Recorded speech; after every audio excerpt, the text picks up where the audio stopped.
নমস্কার। গল্পকুঞ্জে আপনাদের সকলকে স্বাগত। আজ আপনাদের শোনাব বিভূতিভূষণ বন্দ্যোপাধ্যায়ের লেখা গল্প ননিবালা। ননিবালা মেয়েকে বললে, সুপুরি কুড়িয়ে আনতো কালীরায়ের গাছের তলা থেকে। মেয়ে বললে, হ্যাঁ, খান্ডা পিসি দাঁড়িয়ে আছে, বলেছে এবার সুপুরি কুড়োতে হলে পয়সা দিয়ে যেও, সুপুরি এমনি পাওয়া যায় না বাজারে। ননিবালা এ গায়েরই মেয়ে, তার রাগ হয়ে গেল খুব। কালীরায়ের বুড়ি দিদিকে ঘাটের পথে পেয়ে খুব করে শুনিয়ে দিলে। বুড়ি বললে, তুমি ভাই অনর্থক তিলকে তাল করো না, সুপুরি কুড়োতে এসেছিল সেদিন, সর্বদা কুড়োতে আসে, তাই বললাম আমাদেরও তো দরকার আছে, কেন আসো রোজ রোজ? সর্বদা কুড়োতে যাওয়া দায় পড়েছে। রোজ আসে, আমি বলছি, তুমি ভাই জানো না।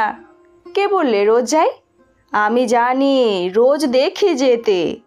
আচ্ছা বেশ, এবার যাই যদি পয়সা নিয়ে যাবে। কালীরায়ের দিদি পাড়ায় পাড়ায় বলে বেড়াতে লাগলো, বড্ড গোমর হয়েছে ওই ননির, পয়সা দেখাতে আসে আমার কাছে, এমনি অর্ধেক দিন হাঁড়ি চড়ে না, আবার পয়সার গোমর।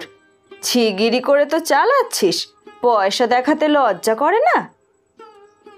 ননির মেয়ের নাম নালু, ভালো নাম সরবালা।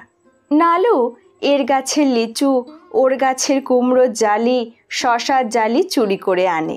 পাড়ার কারো গাছে এঁচোড় আর পাকবার জো নেই নালুর জন্যে। ননি কিন্তু তা জানে না। খিদের জ্বালায় সরবালা যা চুরি করে রাস্তাতেই তা খেয়ে ফেলে। বিকেলে কি ভীষণ খিদে পায়, কে দেয় একগাল চাল ভাজা। রায়েদের গাছে কি মাদার পেকে আছে, পাকা যেমনি বড়ও তেমনি। ঠেলে উঠল গাছে।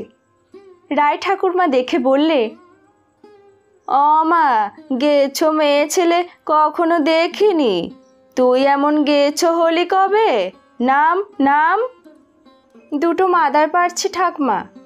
খেলেই জ্বর, কেন ওসব ছাই খাবি? কেন সে খাবে সেই জানে।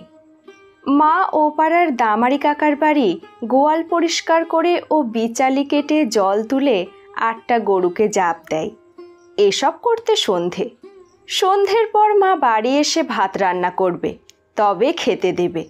পেট যে এক্ষুনি জ্বলবে তার কি খাবে সে ভেবে পায় না। শুধু সে নয়, পল্টু, হাবু, নন্তু, ননকু, রেপু, নেপু সবাই আসে। ওদেরও বাড়িতে ওই অবস্থা।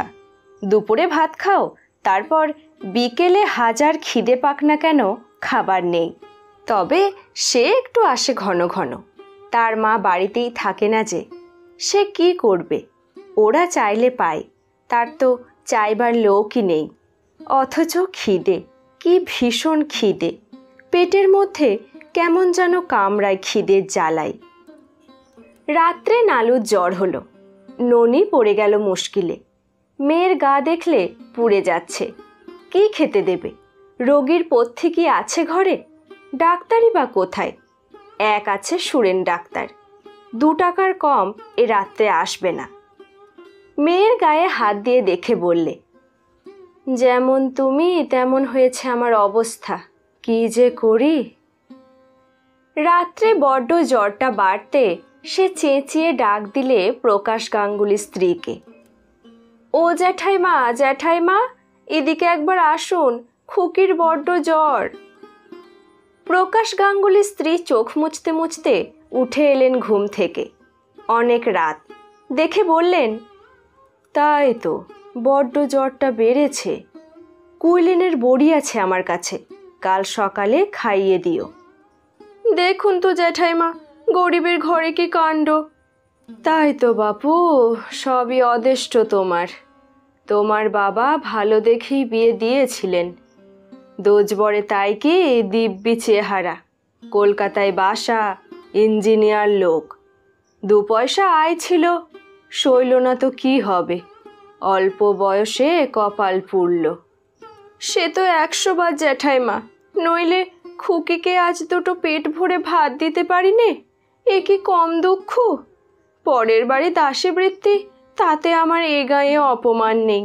এ গায়ের মেয়ে যখন আমি, বলুন ঠিক কি না? সে কথা তো বটেই মা, তার আর কি হবে বলো, সবই অদেষ্ট। আমি গিয়ে কুইলেনের বড়ি নিয়ে আসছি। এখন দরকার নেই জ্যাঠাইমা, কাল সকালে পাঠাবেন। মা, রাতটা আজ এখানেই থাকবো? না জ্যাঠাইমা, আমি বেশ থাকবো এখন। আপনি মায়ের মতো তাই কথাটা বললেন, এ গায়ে ও কথাও কেউ বলবে না। ননিবালা সত্যিই পরের বাড়ি ঝিগিরি করে মাসে 5 টাকা আর একবেলা ভাত পায় 1 থালা। ভাত সে বাড়ি নিয়ে আসে। যে বাড়িতে কাজ করে তারা ভাত দিতে কৃপণতা করে না। বড় বড় ধানের গোলা তাদের বাড়িতে 5-7টা, বাগান পুকুর জমি জমা সব আছে।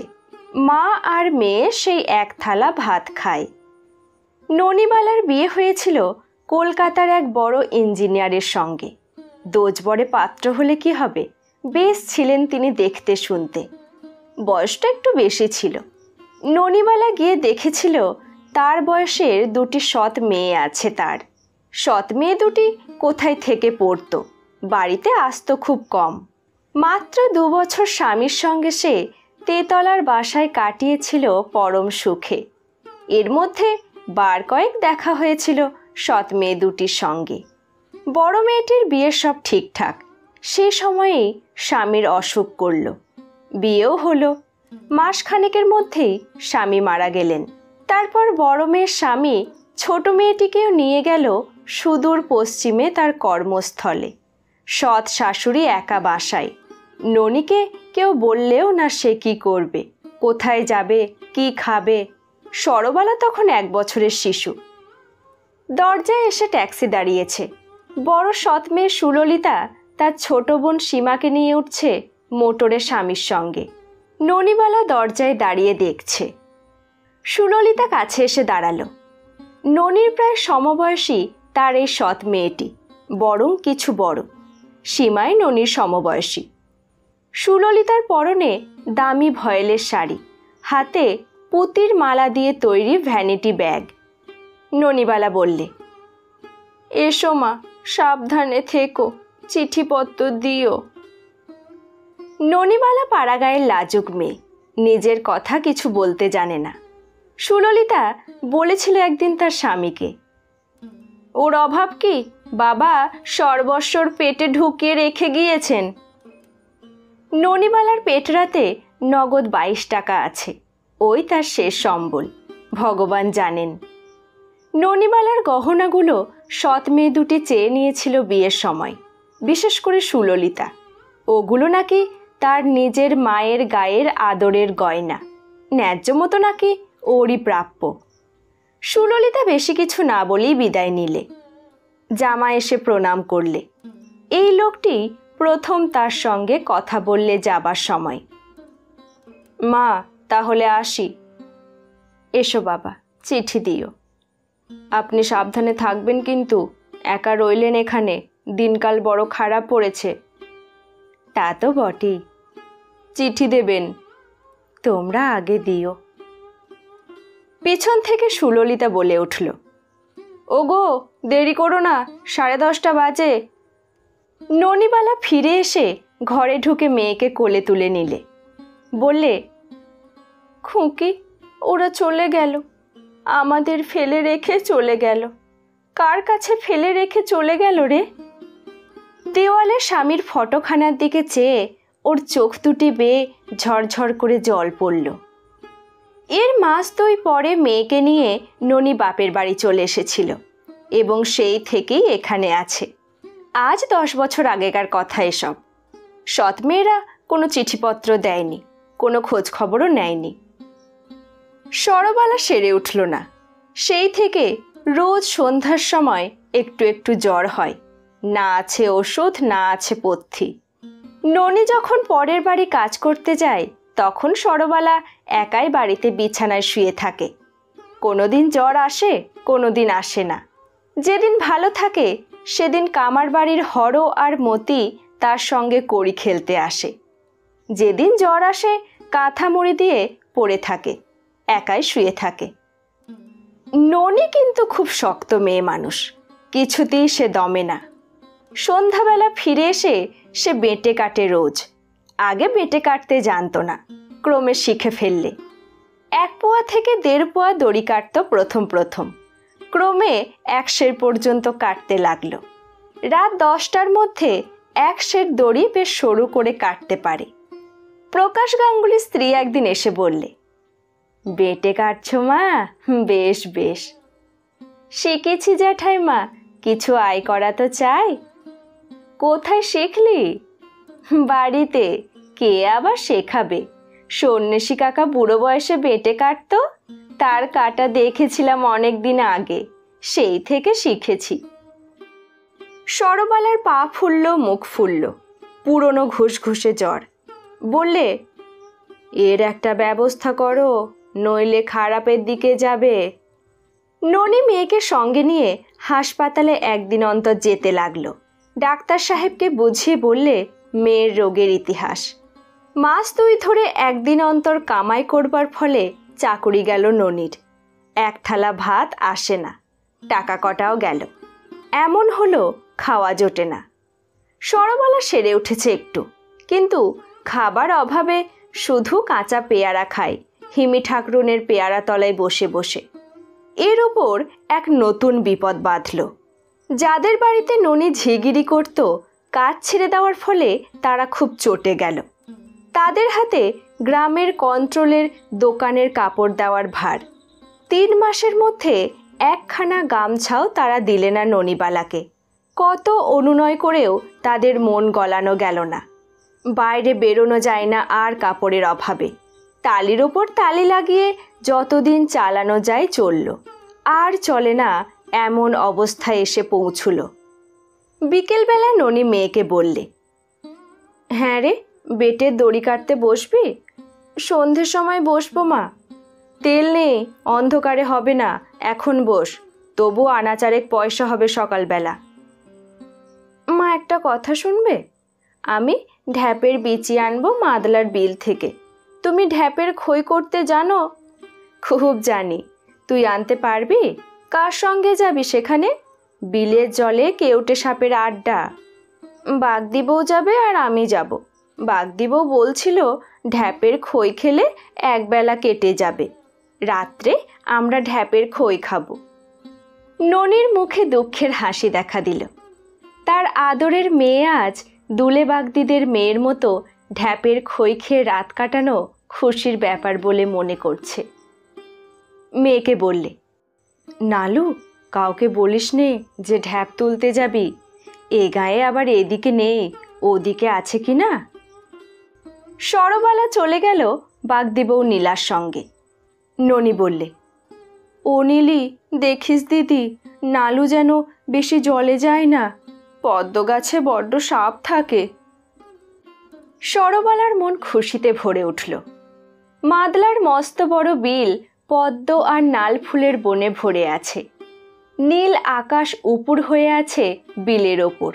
যদিও বর্ষাকাল, আজ আকাশ বেশ পরিষ্কার। শরতের আমেজ আছে রোদ্দুরের গায়ে। বিলের ধারে নলখাগড়ার ঝোপে তিতপল্লার ফুল ফুটেছে। বাগদি বউ বললে, নালু, করম চা খাবে মা? আয়, এই ঝোপে কত করম চা আছে। খাবো খাবো, তবে নীলে একটা কথা, মাকে কিন্তু বললে খাবো না। করম চা খাওয়ার কথা শুনলে মা বকবে। জ্বর হচ্ছিল কিছুদিন আগে। তবে খেও না মা, থাকগে। না খাবো, তুই তবে বললি কেন? আমি ঠিক খাবো। এক মুঠো ডাঁসা করম চা চিবোতে চিবোতে নালু ও নীলি নদীর ধারে এসে দাঁড়ালো। নালু তো অবাক। কত বড় বিলটা, কত পদ্ম ফুটে আছে। ওপারে ওরা কি করছে? মাছ ধরছে? কি মাছ? কই, মাগুর? নালু ডাক দিয়ে বললে, কি দর ও জেলে কাকা? মাছ নেবা খুকি? দর বলো না। বাছা বাছা বিলির কই 3 টাকা সের, আর মাগুর মাছ 3.5 টাকা। দাম শুনে কিনবার বাসনা উবে গেল সরবালার। বাপ রে, মাসে মা মোটে 5 টাকা মাইনে পেত। আমি কিনবো 3 টাকা সেরে মাছ, সে 5 টাকাও আজকাল আর পায় না। হঠাৎ বাগদিবউ বললে, নালু মা, মাছ ধরবো। তুমি? তুমি আর আমি, একজনের কাপড় খুলতে হবে। তুই ছেলে মানুষ, কাপড় খুলে ফেল। যা, কে দেখছে? কোনো লোক নেই এদিগরে, বিল আর মাঠ। নালুর কাপড় খুলে দিয়ে বাগদিবউ ওকে জলে নামালে। ছাকা দিয়ে দুজনে মাছ ধরতে লাগলো, পদ্ম গাছের তলায় আর শ্যাওলার দামের মধ্যে। বৃথা পরিশ্রম। 8 ঘন্টা জলকাদা মাখায় সার হলো। সন্ধ্যা হবার দেরি নেই। বকের দল ছায়া ভরা নীল আকাশের গা বেয়ে পাল্লার বড় বিলের দিকে চলেছে। বিলের উত্তর পারে বনজাম গাছের ডালে ডালে কালো বাদুড় ঝুলছে। ঘুংড়ি পোকা ঘুর ঘুর শব্দ করে ডাক শুরু করে দিয়েছে ঘাসের বনে। নালু বললে, চল নীলি, মা বকবে। এমন সময় তার পায়ের তলায় পদ্মবনের মধ্যে কি একটা জিনিস পিছলে গেল। সেটাকে পা দিয়ে চেপে ধরেছিল অন্যমনস্ক হয়ে। চোখের পলকে নালু চেঁচিয়ে উঠল, সাপ, সাপ, আমাকে খেয়ে ফেললে, ওমা, ওমা, উফ, উফ। নীলি লাফিয়ে এলো ওর কাছে। ভয় কি, ভয় কি? কোথায় সাপ? আমাকে একেবারে খেয়ে ফেলেছে। ও নীলি, আমি মরে গেলাম। মাকে বলো, পা দিয়ে চেপে ধরেছি, উফ। নীলি জলে ডুব দিয়ে তার নিজের প্রাণ তুচ্ছ করে নালুর পায়ের তলা দেখতে গেল এবং পরক্ষণেই প্রায় 1/2 সের 2.5 পোয়া ওজনের মস্ত একটা মাগুর হাতে তুলে ভেসে উঠল। হাঁপাতে হাঁপাতে হাসি মুখে বললে, এই দেখো তোমার সাপ, মাগুর মাছে কাঁটা হেনেছে আর ও ভাবছে সাপে খেয়ে ফেললে। সাপ অত সোজা নয়। দেখি দেখি, ওহ, এ যে মস্ত বড় মাগুর। নালু পা দিয়ে কাদার মধ্যে সেটাকে চেপে ধরাতে মাছটা উপরে উপরে কাঁটা হেনেছে। পা টন টন করছে ওর। মাছটা ডাঙায় তুলে এনে ওর সব যন্ত্রণা সেরে গেল। ওরা অন্ধকার বাঁশবনের আমবনের পাশ দিয়ে বাড়ি ফিরল। নীলি বললে, মাছটা তুমিই নাও সবটা নালু, তোমাকে কাঁটা হেনেছে আর তুমি পা দিয়ে চেপে ধরলে। না নীলি, তোমার অর্ধেক আমার অর্ধেক, এসো আমার সঙ্গে। অন্ধকার উঠোনে পা দিয়েই নালু চেঁচিয়ে উঠল, মা গো, কি এনেছি মা, মস্ত এক মাগুর মাছ। তারপরেই সে থমকে দাঁড়িয়ে গেল। কে একজন চমৎকার মেয়ে মানুষ সেজে গুজে ওদের ঘরের ছোট্ট বারান্দাতে বসে মায়ের সঙ্গে কথা বলছে। ওর মা বললে, এদিকে এসো, দিদি এসেছেন, প্রণাম করো, তোমার মেজ দিদি। নীলি পেছন থেকে জিজ্ঞেস করলে, কেউ নে দিদি? ননিবালা গর্বের সুরে বললে, আমার মেজ মেয়ে সীমা, 3টে পাস, কলকাতার মেয়ে স্কুলে কাজ করে, সোনার টুকরো মেয়ে। নালুকে নিতে এসেছে, বলছে মা আমার কাছে দাও, আমি নিয়ে গিয়ে ওকে লেখাপড়া শেখাবো, ছোট বোনটাকে এভাবে গায়ে ফেলে রাখতে দেব না। তাহা আমি বলছি, তোমাদের জিনিস তোমরা নিয়ে যাবে, আমার বলবার কি আছে, তোমরাই তো ওর অভিভাবক, আমি কি বুঝি, মুখ্য মা তোমাদের। সীমা উঠে এসে নালুকে জড়িয়ে ধরলে 2 হাত দিয়ে। ওর মা বললে, তোমার কাপড়ে কাদা লাগবে, বসো মাসিমা, আমি আগে ওকে ধুইয়ে মুছিয়ে দিই। সীমা বললে, আমি দিচ্ছি। কেন, ও কি আমার বোন নয়? কি চমৎকার দেখতে হয়েছে খুকি। নাম কি বিচ্ছিরি রেখেছ মা? সরবালা। সরবালা আবার কি? আমি নাম রাখবো শকুন্তলা। কি সুন্দর চোখ দুটি। 1 বছরের ছোট্ট খুকি দেখেছিলাম। সত্যি আজ কি অদ্ভুত সকালটা হয়েছিল। কার মুখ থেকে উঠেছিল ননি তাই ভাবছে। বিকেলে সে পুকুর থেকে কাপড় কেচে এসেছে সবে। এমন সময় একখানি ঘোড়ার গাড়ি এসে ওর দরজার সামনে দাঁড়ালো। বেলা তখন আর নেই। ননি একদম চিনতে পারেনি। 10 বছর পরে সে দেখলে সীমাকে। 19 বছরের সীমার বয়স আজ 29, চোখে আবার সোনা বাঁধানো চশমা। সীমা রাতে কত কথা বললে। সুললিতা দিদি মজফ্ফরপুরে থাকে তার স্বামীর কর্মস্থলে। সীমা কলকাতার বোর্ডিংয়ে থেকে পড়েছে। বাবার ব্যাংকে টাকা ছিল, ডাকঘরে টাকা ছিল, সব নিয়েছে বড়দি আর তার স্বামী। সীমা জানতে পেরে বলেছিল, তোমরা গরিব মাকে ফাঁকি দিলে, তার কি আছে, তিনি তার ছোট্ট মেয়েটাকে কি করে মানুষ করবেন। সুললিতা নাকি বলেছিল, যা যা বড্ড যুধিষ্ঠির তুমি, সৎ মা গেও মেয়ে না হলে সেই আমাদের সব গপ্পায় পড়তো কি না, সৎ মা সৎ বোন কখনো আপন হয় না। সীমাকে খেতে দিয়ে ননি বললে, কিছু খেতে দেবার ছিল না, ভাগ্যিস মাগুর মাছটা এনেছিল নালু বিল থেকে ধরে।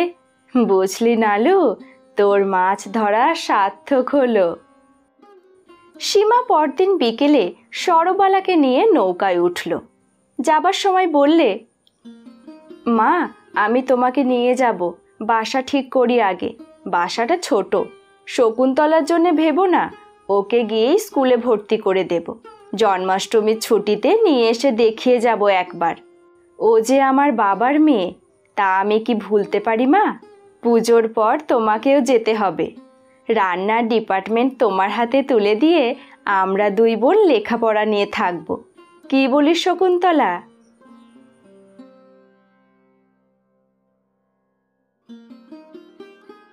ধন্যবাদ। গল্প পাঠ ভালো লাগলে গল্পকুঞ্জ চ্যানেলটিকে সাবস্ক্রাইব করে আমাদের সঙ্গে থাকুন।